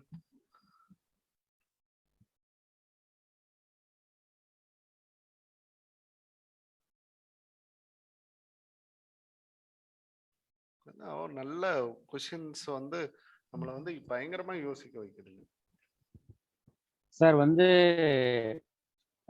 பங்கு மூலதனம் இல்லாத கம்பெனியின் உறுப்பினர்கள் பதிலாட்களை நியமிக்க இயலாது. அடுத்த பாயிண்ட் சார், மேலும் கம்பெனியின் பதிவு பெற்ற உறுப்பினர்களாக ரெஜிஸ்டர்ட் மெம்பர்ஸ் உள்ளவர்களுக்கு மட்டுமே இந்த உரிமை உண்டு. தணிக்கையாளர் தமக்கு பதிலாக பதிலாளரை நியமிக்க முடியாது அப்படிங்கிறாங்க சார். அந்த பாயிண்ட்ஸ் மட்டும் தான் இருக்கு. Yes sir, yes sir. அதாவது பிரைவேட் கம்பெனி என்ன சொல்றான் அப்படின்னா சார், தனி கம்பெனியில ஓர் உறுப்பினர் எத்தனை வாக்குகளை தன் வசம் வைத்திருந்தாலும் ஒரே ஒரு பதிலாளை மட்டுமே நியமிக்க இயலும் அப்படிங்கிறான். அவர் ஒருத்தர் மட்டும் போய்க்கலாம். அப்ப உரிமை இருக்கு. ஆமாங்க சார், இருக்கு பட் வந்து இருக்கு சார். ஒன்றுக்கு மேற்பட்ட பங்குகளை வைத்திருக்கும் ஒரு உறுப்பினரும் ஒன்றுக்கு மேற்பட்ட பதிலாளர்களை நியமிக்கும் உரிமை உண்டு. இப்ப 10 ஷேர் வச்சிருக்கீங்கன்னா நீங்க 5 ஷேருக்கு ஒரு ஆளையும் இன்னொரு 5 ஷேருக்கு இன்னொரு ஆளையும் அனுப்பலாம் அப்படின்னு சொல்றாங்க. கரெக்ட். பிராக்சி வந்து உறுப்பினர் ஆவாரா ஆக மாட்டாரா? பிராக்சி வந்து உறுப்பினர் கிடையாது. கிடையாதுங்க, அவர் வந்து ஏஜென்ட். கரெக்ட். அவர் ஒரு ரிட்டன் இன்ஸ்ட்ருமென்ட்னு சொல்றாரு. ரிட்டன் இன்ஸ்ட்ருமெண்ட் அதெல்லாம் பழைய வேர்டுங்க. அதெல்லாம் ரிட்டன் இன்ஸ்ட்ருமெண்ட்ங்கிறதெல்லாம் பழைய வேர்டு. ஆரம்பத்துல எல்லாம் டிங்கர் பகாரி புக்ல அதெல்லாம் இருக்கு. சார் பிரைவேட் கம்பெனி ஏதாவது ரெஸ்ட்ரிக்ஷனா சார்? மெம்பர் தான் வந்து குறிப்பிட்ட மெம்பர் மட்டும் தான் சார் இருக்க முடியும். அதுல அவங்க எப்படி பிளாக்ஸி அப்பாயிண்ட் பண்ண முடியுமான்னு எனக்கு டவுட்டா இருக்கு. ஏன்னா பப்ளிக்னா பண்ணலாம், பட் பிரைவேட்ல பண்ண முடியுமான்னு தெரியல. இல்ல பிரைவேட்ல வந்து லிமிட்டட் மெம்பர்ஸ் இருப்பாங்க. அவங்களுக்கு வந்து அந்த அளவுக்கு ஸ்கோப் இருக்கா அப்படின்றது தெரியல. பப்ளிக் அளவுக்கு ஸ்கோப் இருக்கான்னு தெரியல. அதுதான் சார் பார்க்கணும். அதாவது இருக்கும், அதாவது இவருக்கு பதிலா போய் அட்டெண்ட் பண்ண சொல்லி ஒரு வாய்ப்பு இருக்கும். சரி, இப்ப வந்து அவங்க மேஜரா சொல்றாங்க சார். இப்ப வந்து பப்ளிக் கம்பெனில இருக்கிறவங்க நம்ம மேக்ஸிமம் சீலிங் வச்சிருக்கோம். அவன் வந்து 20 கம்பெனிக்கு டைரக்டரா இருக்கலாம், 15 கம்பெனிக்கு இப்படி நம்ம வந்து சீலிங் வைக்கிறோம் இல்லைங்களா? அப்ப பிரைவேட் கம்பெனிக்கு அவங்க வந்து எத்தனை ஷேர் வச்சிருந்தா ஒரு டைரக்டர் தானே கிடைக்கும். ஆமா ஆமா. அந்த சீலிங்ல பார்க்கும்போது இப்ப நமக்கு வந்து ஆன்சர் பி தான் சார் கரெக்டா வரும். நம்ம வந்து அதுல பெஸ்ட் ஆப்ஷனா பாத்தீங்கன்னா பி தான் வரும். அப்படிதான் சார் நம்ம ட்ரீட் பண்ணிக்கணும். நாம வந்து ஃபர்ஸ்ட் ப்ரையாரிட்டி வந்து நம்ம என்ன கொடுக்கலாம் அப்படின்னு பாத்தீங்கன்னா, ப்ராக்ஸிங்கிறத பப்ளிக் செக்டாரோட ஃபர்ஸ்ட் வச்சுக்கலாம். அது மாதிரி வச்சுக்கலாம்.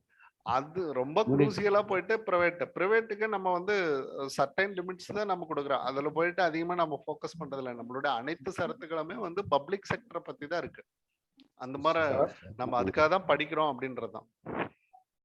Companies act maximum public companies only தான். ஆமா ஆமா சார். பிரைவேட் கம்பெனியுமே வந்து ப்ராக்ஸி அப்பாயின்ட்மென்ட் பண்ணலாம்ல சார்? அப்ப பி தான் சார் கரெக்டான ஆன்சர். அதான் அப்பாயிண்ட் பண்ணலாம். அதாவது ரெண்டும் சிமிலரா இருக்கு பாருங்க. நாட் அப்படின்றது சிமிலரா இருக்கு ஆன்சர்ல பாத்தீங்கன்னா. சார் பிரைவேட் கம்பெனி வந்து not having a share capital கொடுத்துருக்கு, அதனால சொல்றீங்களா? Not having share capital. உங்களுக்கு பிரைவேட் கம்பெனி வந்து கேபிட்டல் கலெக்ட் பண்ண முடியாதுல சார் பப்ளிக் இருந்து, அதனால கொடுத்துருப்பாங்க sir not having share capital. அதான் ஏன்னா பப்ளிக் கம்பெனி வந்து ப்ராஸ்பெக்டஸ் இஷ்யூ பண்ணி பப்ளிக் ஷேர் கலெக்ட் பண்ணலாம், ஷேர் கேபிட்டல். பட் பிரைவேட் கம்பெனிக்கு அந்த பாசிபிலிட்டி இல்ல சார். அதனால அவங்களுக்கு வந்து அதனாலதான் சார் அங்க கொடுத்துருவாங்க. அந்த மாதிரி கொடுத்துருப்பாங்க.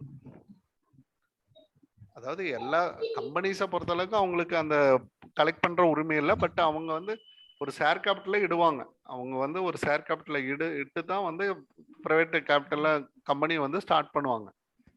அதுதான் அந்த இடத்துல. பட் இது வந்து நீங்க ஃபர்ஸ்ட் ப்ரையாரிட்டி பப்ளிக் கம்பெனியும் பாருங்க, அவ்வளவுதாங்க. ஏன்னா அதுல வந்து கடலளவு இருக்கும். நம்ம வந்து அந்த விஷயங்களை வந்து அண்டர்ஸ்டாண்ட் பண்ண முடியாது. நாம வந்து போட்டித் தேர்வுக்கு தயாராகக்கூடிய மனநிலையோட அதை அப்ரோச் பண்ணிக்கலாம்.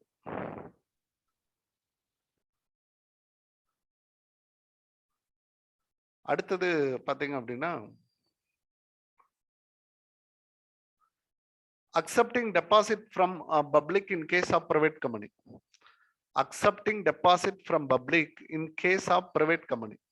Private companyக்கு அக்செப்ட் இது பண்றதை நம்ம என்ன பண்ணி வச்சிருக்கோங்க,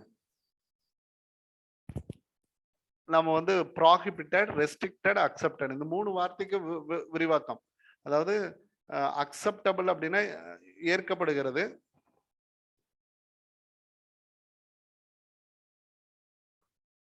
அத வந்து ரெஸ்ட்ரிக்டட் அப்படின்னா நம்ம என்ன ஒரு என்னங்க, அதாவது நிபந்தனையுடன் ஏற்பது, நிபந்தனையுடன் ஏற்பது அப்படிதான் ரெஸ்ட்ரிக்டட் அப்படின்னா.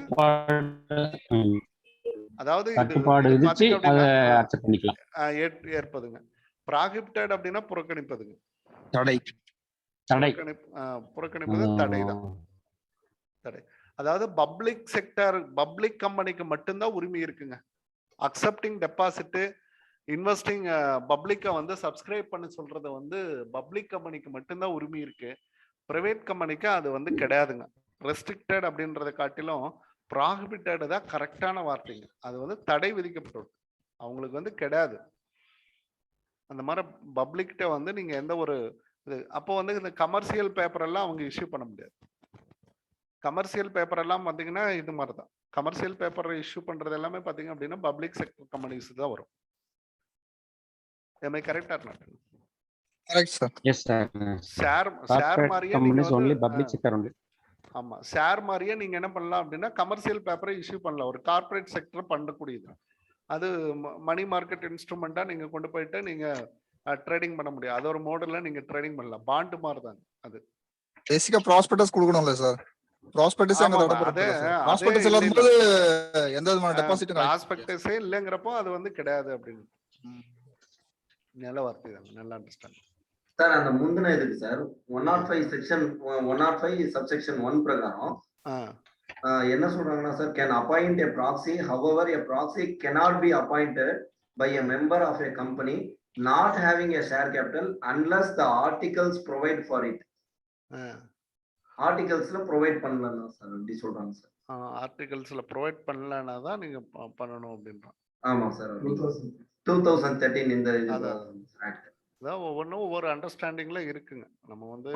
நாம வந்து பிளைண்டா வச்சுக்கலாங்க பப்ளிக் செக்டர். சார் அதுல வந்து நீங்க சொன்ன பாயிண்ட் கரெக்ட் தாங்க சார். நாட் ஹேவிங் ஷேர் கேபிட்டல்ங்கும் போது நம்ம ப்ராக்ஸி ஷேர் கேபிட்டல் இல்லாதவங்களுக்கு நம்ம எப்படிங்க சார் ப்ராக்ஸி அப்பாயிண்ட் பண்ணவே முடியாது. பிஎன்சி வந்து நம்மளுக்கு கரெக்ட் தாங்க சார். பிஎன்சி கரெக்ட்டா தான் சார். உள்ள வோட்டிங் ரைட்ஸ் இருக்கிறவங்க எல்லாமே வந்து ப்ராக்ஸி வைக்கலாங்க சார். பட் வந்து இங்க நாட் அண்டர் செக்ஷன் 8ல வரவன் நான் ப்ராஃபிட்டிங் ஆர்கனைசேஷன் வரான், அவனுக்கு வந்து ஷேர் கேபிட்டலே கிடையாது. அப்ப வந்து அவனுக்கு ஓட்டிங் பவரும் கிடையாது. அப்ப அவன் ப்ராக்ஸி வைக்க முடியாது. அவ்வளவுதான் சார், இதோட முடிச்சுக்கலாம். மற்றபடி மேல போனோம்னா இது ரொம்ப போயிட்டே இருக்கு. ஆமா நம்ம வந்து அதான் அவர் சொன்ன மாதிரி கரெக்ட். உள்ள போயிட்டு ரொம்ப குறைய வேண்டாம். ஃபர்ஸ்ட் நீங்க ப்ராக்ஸி எல்லாம் வரப்போ பப்ளிக் செக்டரை மையப்படுத்தி பாருங்க. பிரைவேட் செக்டர்ல பாத்தீங்க அப்படின்னா குறைவான மெம்பர்ஸ் தான் இருப்பாங்க. அதாவது வெரி லிமிட்டட் மெம்பர். அவனுக்கு யாருங்கிறது தெரியும், அவன் வந்து போன்ல கூட சொல்லிக்குவான் அவனோட ஒப்புதல், அவ்வளவுதான் வேலை முடிஞ்சு போச்சு அப்படின்னு விட்டுக்கான். அப்ப ப்ராக்ஸி அப்படின்ற அளவுக்கு நம்ம போக வேண்டாம். இது வந்து ரெஸ்ட்ரிக்டடுங்க. அடுத்தது how many members should be sign, S I சிங்னு போட்டுருவேன், இது கிடையாதுங்க, சைன் எஸ்ஐஜிஎன். எத்தனை மெம்பர் வந்து சைன் பண்ணணும் in case of private company. Private company நான் ரெண்டுக்குமே கேட்குறேங்க உங்கள்கிட்ட. பப்ளிக் லிமிடெட் கம்பெனியா இருந்தா எம்ஓஏவில் எத்தனை பேர் சைன் பண்ணணும், பிரைவேட் கம்பெனியாக இருந்தா எம்ஓஏவில் எத்தனை பேர் சைன் பண்ணணும்?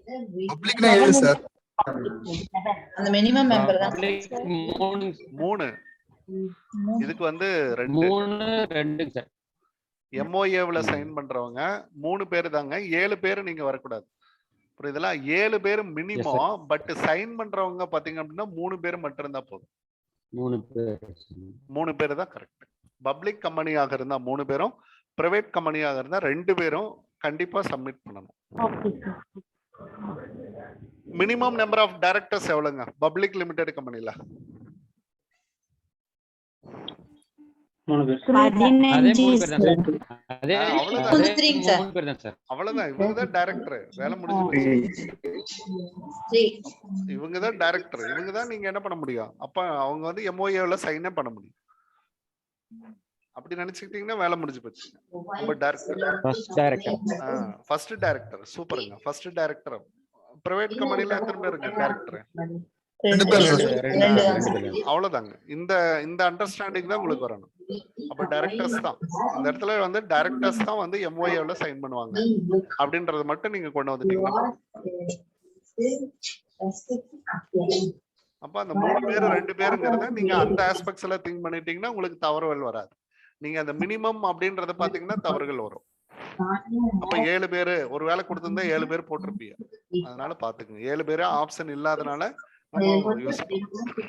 சார் 1 person இருந்தா ஒருத்தர் மட்டும். அவ்வளவுதான்மா. ஒருத்தருக்கு சாய்ஸே கிடையாது. மட்டும்தான் சாய்ஸே கிடையாது. அதுல என்ன சந்தேகம்? அவர் எல்லாம் நம்ம உள்ளே கொண்டு வர வேண்டாங்க. அப்படி ஒரு கிளாசிபிகேஷன் கொடுத்துருந்தாங்க அப்படின்றத நிறுத்திக்க. எப்படி பப்ளிக் லிமிடெட் கம்பெனியை ப்ரிவிலேஜஸோட நிறுத்திட்டு அடுத்து நம்ம வந்துடுறோம் இல்லைங்களா? அந்த மாதிரி எடுத்து which of the following is not required to issue prospectus? தேவையில்லை. நாட் ரிக்வயர்டு தேவையில்லை. அப்போ தேவையில்லை. இஸ்யூ ப்ராஸ்பெக்டஸ் தகவல் அறிக்கை வெளியிட தேவையில்லை. இதெல்லாம் ஸ்டாண்டர்ட் கொஸ்டின். தகவல் அறிக்கை வெளியிட தேவையில்லாத நிறுவனம் private company. Correct. In case of right issue யாருக்கு கொடுப்போங்க? ரைட் இஷ்யூ யாருக்கு கொடுப்போம்? ரைட் இஷ்யூ யாருங்க? அடிக்கடி சொல்லிட்டே இருப்போம். முறைமாமன் இல்லைங்களா? Existing share holder. இவங்க அமௌண்ட் பே பண்ணுவாங்களா பண்ண மாட்டாங்களா? பண்ணுவாங்க சார். ஹேவிங் பெய்டு த மணி. இருந்தாலும் அவங்க என்ன பண்ணணும்? பே பண்ணணும். அதான் முறைமாமா பரியும் கட்டி தான் பொண்ணை தூக்கணும். அதுதான் ஹேவிங் பெய்டு ஷேர் கேபிட்டல். ஸ்வெட்னா எம்ப்ளாயி இல்லைங்களா? வியர்வை. அவர் அடிக்கடி சொல்லுவார். ராமமூர்த்தி சாரோட employees and directors. Employees and directors. அன்னைக்கு ஆமா அதுல ஒண்ணு பார்த்தோம். டைரக்டர்ஸ்க்கும் இது பொருந்தும். டைரக்டர்ஸ் கொடுக்கக்கூடிய அப்ப இது எல்லாத்துக்குமே வந்து ப்ராஸ்பெக்டஸ் தேவையில்லைங்க இல்லைங்க? அப்ப பாருங்க பிரைவேட் கம்பெனிக்கு தேவையில்லைங்கிறது நமக்கு தெரியும். ஆனா எக்ஸிஸ்டிங் ஷேர் ஹோல்டருக்கே நம்ம இஷ்யூ பண்றங்கிறப்போ why we want to go for prospectusங்க இல்ல? ப்ராஸ்பெக்டஸ் அடிக்கணுங்கிற அவசியமே கிடையாது. அவனுக்கு மீட்டிங் போட்டு சொன்னாவே போதும். மீட்டிங்ல உங்களுக்காக வந்து இஷ்யூ பண்ற ரைட் இஷ்யூ எடுத்துக்கோங்கன்ட்டாவே வேலை முடிஞ்சு போச்சு. அப்ப இன்ஃபர்மேஷன் பாஸ்டு. அவ்வளவுதான். அதுக்குன்ட்டு ஒரு ப்ராஸ்பெக்டஸ் தேவையில்லை. நம்ம எம்ப்ளாயிக்கு வந்து சர்க்குலரே கொடுத்துடலாமே. அப்போ அவங்களுக்கு வந்து நம்ம என்ன பண்ண தேவையில்லை அப்படின்னா சிம்பிளா முடிஞ்சு போச்சு. அப்போ ஆல் ஆஃப் திஸ்க்கு வந்து இந்த இடத்துல தேவையில்லை. இதெல்லாம் புது கொஸ்டின்ஸ். புரியுதுங்களா? அப்புறம் ப்ரீவியஸ்ல பாத்தீங்க அப்படின்னா இந்த மாதிரி கொஸ்டின்ஸை நீங்க பார்த்துருக்க முடியாது. அப்போ பிரைவேட் கம்பெனி தான் எல்லாருமே போடுவாங்க. பாருங்க 29 பேர் அந்த பழைய நாலேஜ். அதனால அவங்களுக்கு வந்து அது தப்பாயிருக்கு. இப்போ வரக்கூடிய இதுல பாத்தீங்கன்னா எல்லாமே இது ஆட் ஆயிருக்கு. அப்ப இதெல்லாம் new questions. Red herring prospectus. Red herring prospectus the refund made with the interest of பாத்தீங்க அப்படின்னா 15%ங்க. இது வந்து காலையில ஒரு டிஸ்கஷனுக்காக உங்களுக்கு எடுத்திருந்தேன். இது வந்து ஒரு கொஸ்டின் பேப்பர்ல இருக்கக்கூடிய கொஸ்டின்ஸ் தான் வந்து எடுத்திருந்தேங்க. ஒரு புத்தகங்கள்ல கேட்ட கொஸ்டின் தான். இது வந்து ஒரு புதுசு. அதாவது ரெட் ஹியரிங் ப்ராஸ்பெக்டஸ் அப்படின்றது இப்பதான் நம்ம பார்த்தோம். அதனுடைய முழுமையில நம்ம பார்க்குறப்போ அதாவது நீங்க டீசர் அப்படின்னு அதுதானங்க சொல்லுவீங்க? Yes sir. இது வந்து ஒரு படத்திற்கான டீசர் முன்னோட்டம் அப்படின்னு நம்ம சொல்றோம். முன்னோட்டம். அப்போ முன்னோட்டத்தை வந்து வச்சுக்கிட்டு நீங்க களத்துல இறங்குறீங்க. ஒரு முன்னோட்டத்தை வச்சுக்கிட்டு களத்துல இறங்குற ரெஜிஸ்டர்ட்ட கொண்டே சப்மிட் பண்ணிடுறீங்க. இதுதான் நாங்க கொடுக்கக்கூடிய ஒரு ஆஃபர் அப்படின்னு கொடுத்துட்டு நீங்க ஒரு ரெட் ஹியரிங் ப்ராஸ்பெக்டஸை சப்மிட்டட் டு த ரெஜிஸ்டர். நீங்க பப்ளிக் கிட்ட போறீங்க. பப்ளிக் கிட்ட போறப்போ உங்களுக்கு வந்து சப்ஸ்கிரைப் ஆகல, இந்த படம் ஓடல, அவ்வளவுதாங்க. படத்தினுடைய இது வந்து எடுக்க முடியல. அப்போ மினிமம் சப்ஸ்கிரிப்ஷன் எடுக்க முடியல அப்படின்றப்போ நீங்க கோ ஃபார் ரீஃபண்ட். ரீஃபண்ட் போறப்போ நீங்க கண்டிப்பா இன்ட்ரெஸ்ட்டை பே பண்ணணும். ஆனா இந்த இன்ட்ரெஸ்ட் வந்து எவ்வளவு பர்சன்டேஜுங்க? நீ சரிவர தகவல் அறிக்கையில விவரங்கள் கொடுக்காதனால நீ என்ன பண்ற அப்படின்னா ஒரு டேஞ்சரஸ் ஜோன் வச்சுக்கிட்டு நீ களத்துல இறங்குற அப்படின்னு அர்த்தம். அதாவது என்ன அப்படின்னா நான் பாத்துக்கிறேன் அப்படின்ற மாதிரிங்க. ஒரு ஒரு என்ன சொல்றது, அதீத நம்பிக்கையோட களத்துல இறங்குறோம் அப்படின்றத. அப்ப அதுக்கு வந்து நீங்க ஒரு இன்ட்ரெஸ்ட்டை வந்து கண்டிப்பா பே பண்ணணும், கண்டிப்பா பே பண்ணணும் அப்படின்றான். அப்போ ரெட் ஹீரிங் ப்ராஸ்பெக்டஸ் தான் இந்த ஆப்ஷன் கொடுக்கும். இதெல்லாம் வந்து செபிக்கு ஒரு வருமானங்க இல்லைங்க. இதெல்லாம் வந்து சட்டப்பூர்வமா கொண்டு வரப்ப பாத்தீங்க அப்படின்னா நீங்க இறங்கி போங்க. பெரிய நிறுவனங்கள் ஜெயிச்சிருவாங்க, சின்ன நிறுவனங்கள் வந்து பெனால்ட்டியை பே பண்ணுவாங்க, அந்த மாதிரி ஆயிடும். அப்போ ரீஃபண்டுக்கு வந்து 15%. இது வந்து நீங்க பாத்துக்கணும். இதெல்லாம் ஸ்டாண்டர்ட் கொஸ்டின், இதெல்லாம் நியூ கொஸ்டின்ஸ். நியூ எத்தனை நாளுக்குள்ள ஏதாவது இருக்காங்க சார்? 15 நாள் தாங்க. அதே 15 நாள் தான். அதேதான் மினிமம். அதே 15 நாள். இன்னைக்கு அந்த கொஸ்டினே உங்களுக்கு ரைஸ் பண்ணியிருந்தேன். காலையில வந்து போட்டுட்டு இருந்தேன். ஒரு ப்ரீ நாலேஜ் உங்களுக்கு இருக்கா அப்படின்றத செக் பண்றதுக்காக குரூப்ல வந்து ஷேர் பண்ணதுல அது ஒரு கொஸ்டின் இருக்கும். 15%.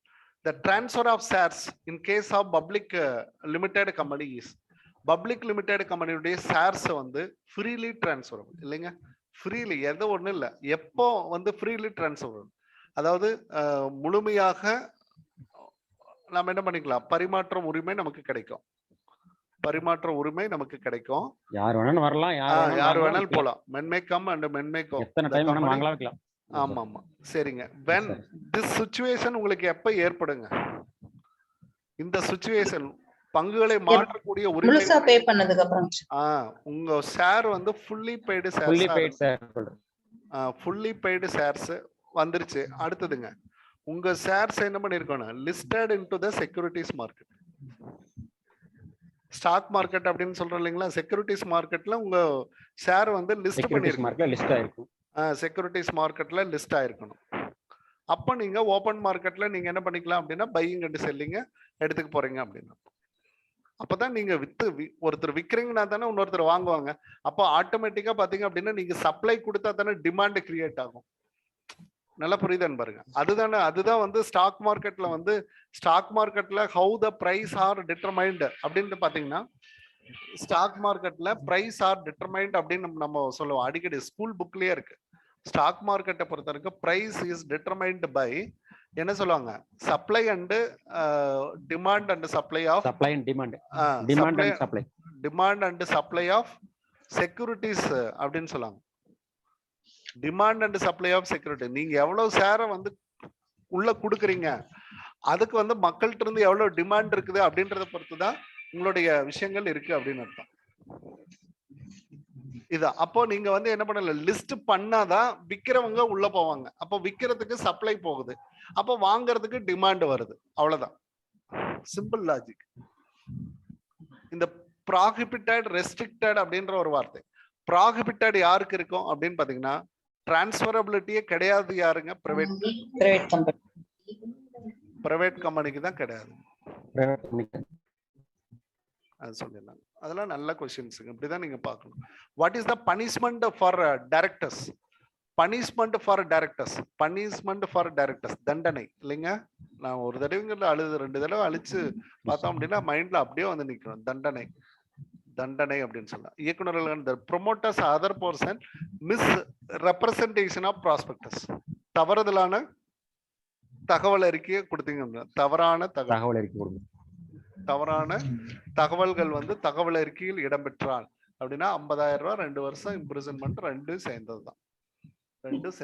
மக்கள்கிட்ட போகுதுங்க. அதனால 2 வருஷம் சென்டென்ஸ் ரொம்ப அதிகம். அதனால வந்து அவங்களுக்கு பெரிய கட்டுப்பாடுகள் இருக்கு அப்படின்னு அர்த்தம்.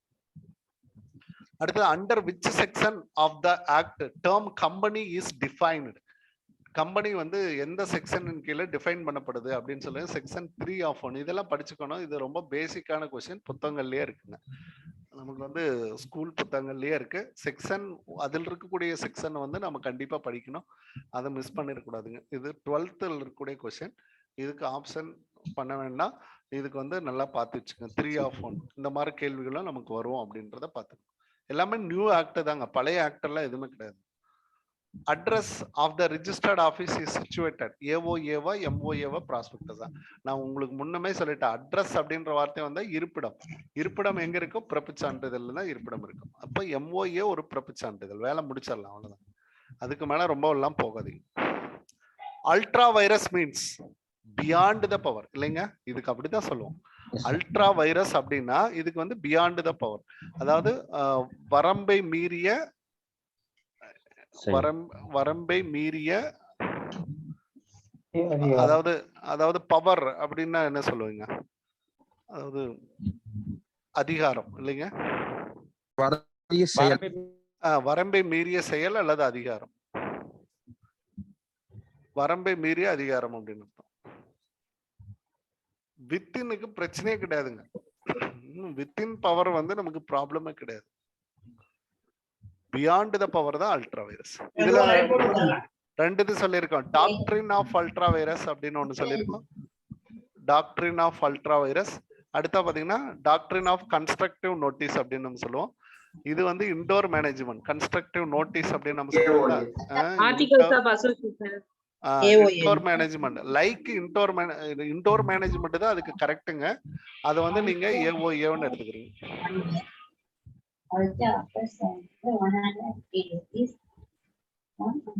டாக்டரின் ஆஃப் இன்டோர் மேனேஜ்மெண்ட் வந்து நிர்பந்தத்திலிருந்து வெளிநபர்களை காப்பது. அதிகாரம் இன்டோர் மேனேஜ்மெண்ட் அப்படின்னு வைங்க. ஏஓஏ அப்படின்றத தாண்டி இன்டோர் மேனேஜ்மெண்ட் அப்படின்றது கரெக்டான வார்த்தை. டாக்டரின் வந்து எம்ஓஏ. ஓகே, இது வந்து இன்னொன்னு என்ன சொல்லிட்டு இருந்தேன், இந்த இடத்துல வந்துட்டு இருந்தேன். வேற ஏதாவது டிஸ்கஷன்ல நிறுத்தணுமா அதுல?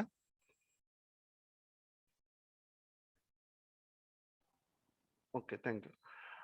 இப்ப பாருங்க, சாகர் ஆப்டைனட் இன்கார்பரேஷன் 1 ஜனவரி 2021. 2021ல 1 ஜனவரியில இன்கார்பரேட் பண்ணிட்டாரு. அடுத்தா பாத்தீங்க அப்படின்னா CCP first certificate of commencement of business, certificate of commencement of business. அது வந்து அவருக்கு எப்பதான் கிடைக்குது அப்படின்னா ஜூன்ல தான் கிடைக்குது. The earliest date on which it can be hold a statutory meeting. Statutory meeting வந்து எப்போ அவரு நடத்தலாம், எதுக்குள்ள நடத்தணும், அதான் earliest date. எப்போ அவருக்கு வந்து உரிமை இருக்கு அப்படின்னு கேட்கலாம். சர்டிபிகேட் ஆஃப் இன்கார்பரேஷன்ல இருந்தா, certificate of commencement of business இருந்தா, கமன்ஸ்மெண்ட்ல இருந்தா சார், கமன்ஸ்மெண்ட்ல இருந்தா சார். ஓகே, அப்போ வந்து இப்போ நம்மளுடைய இது பாத்தீங்கன்னா சர்டிபிகேட் ஆஃப் இன்கார்பரேஷனுக்கு அப்புறம் இதை பண்ணணுமா, இன்கார்பரேஷன்ல இருந்து பண்ணணுமா? இதுதான் என்னோட கேள்வி. கமன்ஸ்மெண்ட்க்கு அப்புறம் தான் சார். கமன்ஸ்மெண்ட் அதாவது ஃபர்ஸ்ட் ஸ்டேஜ். இன்கார்பரேஷன் வந்து ஃபர்ஸ்ட் ஸ்டேஜ், இன்கார்பரேஷன் வந்து நமக்கு ஃபர்ஸ்ட் ஸ்டேஜ்.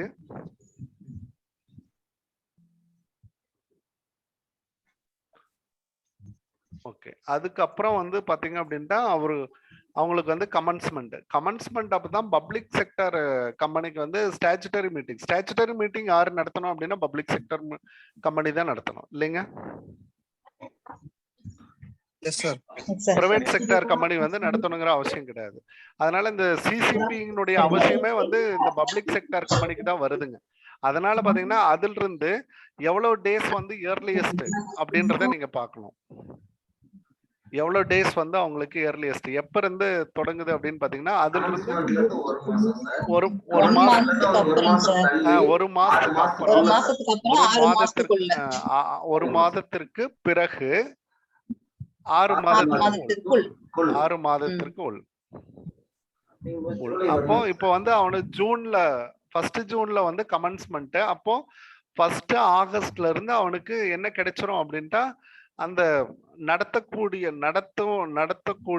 உரிமை கிடைச்சிரும் இல்லைங்க, நடத்தும் உரிமை கிடைச்சிரும். அதுதான் அந்த இடத்துல ஸ்டாச்சுட்டரி மீட்டிங்னுடைய ரைட். சார் ஜூனுங்கும் போது அந்த மாசம் முடிஞ்சா 1 மாசம் ஆயிடுது இல்லைங்க சார், அப்ப ஜூலைல துவங்கலாமாங்க சார்? சார் ஜூன்னா ஜூலை தானே சார் வரும், ஆகஸ்ட் எப்படி சார் வரும்? 1 மந்த் தானே சார், நமக்கு ஆகஸ்ட்னா 2 மந்த். 1 மந்த்க்கு அப்புறம் 1 மந்த்க்கு ஆமா. தொழில் தொடங்கிய பிறகுதான் சார், தொழில் தொடங்கிய பிறகுதான் சார் பண்ணுங்க. ஜூலை மாசத்துல ஸ்டார்ட் பண்ணலாம்ல சார்? அப்ப 6 மாசத்துக்கு பிப்ரவரி வரும் சார், பிப்ரவரி வரும் சார், பிப்ரவரி. இருங்க அந்த क्वेश्चन இருக்கிற क्वेश्चन தான். அதுல என்ன மீனிங்ஃபுல்லான அண்டர்ஸ்டாண்டிங் வருதுங்கறத பாப்போம்.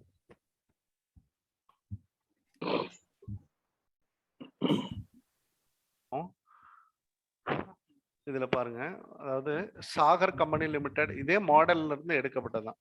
Certificate of incorporation 1 September 2008. நான் வந்து இயரை மாத்தி கொடுத்துருக்கேன். அதுல ஒரு சின்ன தவறு நடந்திருக்கலாம், அதுக்காக நான் சொல்றேங்க, பாப்போங்க.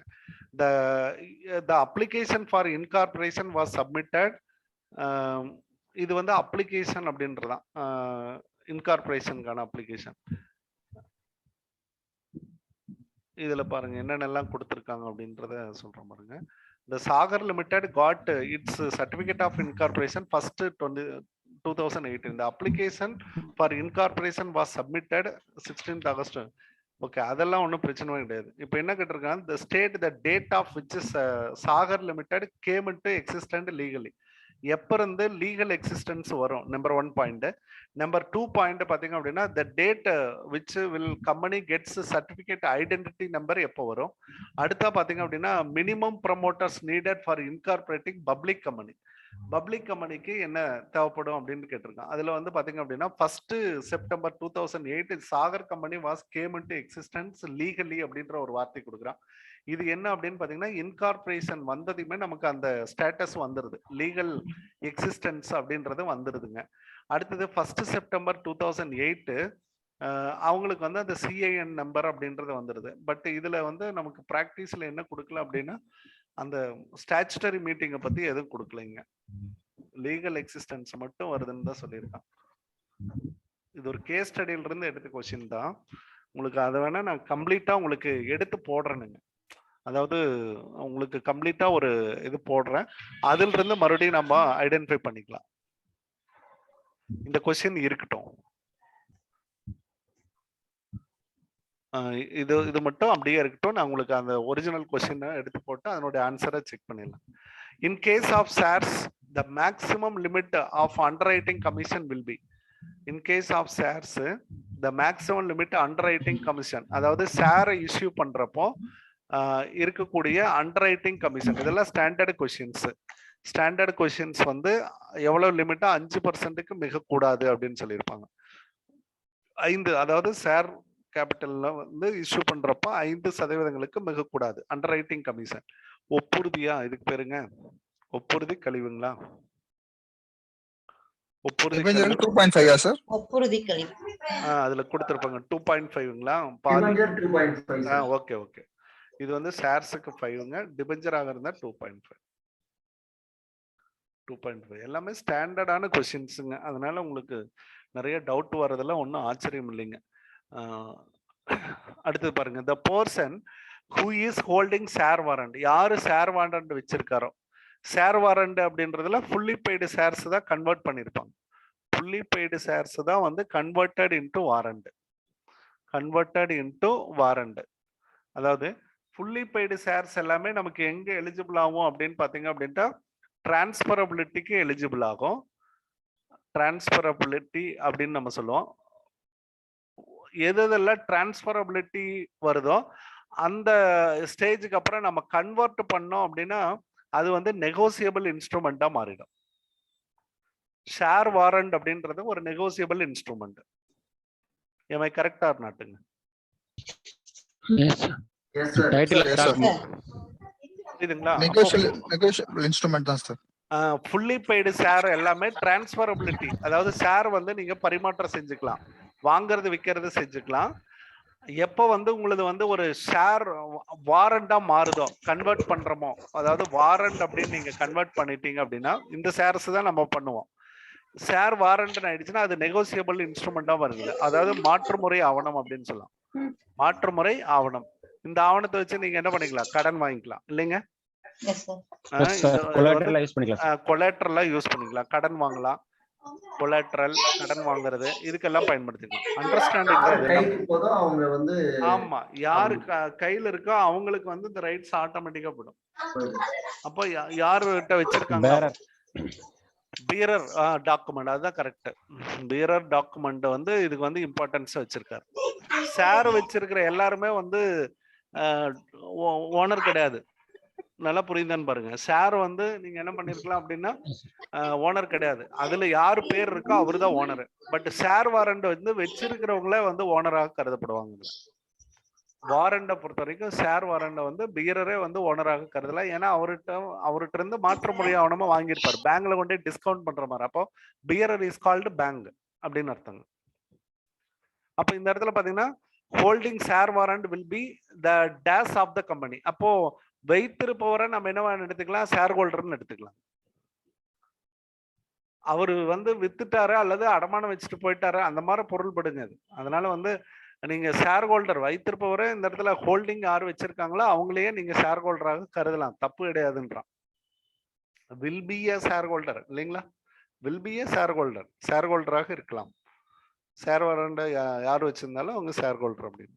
அதெல்லாம் நல்ல கொஸ்டின். இதெல்லாம் வந்து அவ்வளோ விஷயங்கள் நெகோசியபிள் இன்ஸ்ட்ருமெண்ட் ஆக்டோட போய் அவ்வளோ விஷயங்களே நீங்கள் கலெக்ட் பண்ணுறது. நிறைய படிச்சிங்கன்னா தான் உங்களுக்கு இந்த எக்ஸ்ப்ளோரேஷன் வரும். அவ்வளோதாங்க, சிறுக சிறுக படிச்சுக்கிட்டே இருங்க, வந்துடும் உங்களுக்கு. எல்லாத்தையும் யோசிச்சு அந்த லெவல் வந்து நீங்கள் கொண்டு வந்துடுவீங்க. அடுத்தது quorum should be present. Quorum should be present. குவாரம்னா என்னங்க, ரெண்டு இடத்துல பார்க்கப்படுங்க. குவாரம் குவாரம் வந்து ரெண்டு இடத்துல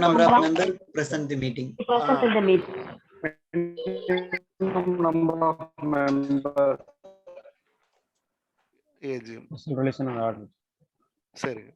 இது வந்து கமென்ஸ்மெண்ட்லயும் குவாரம் பார்க்கப்படும். அப்புறங்க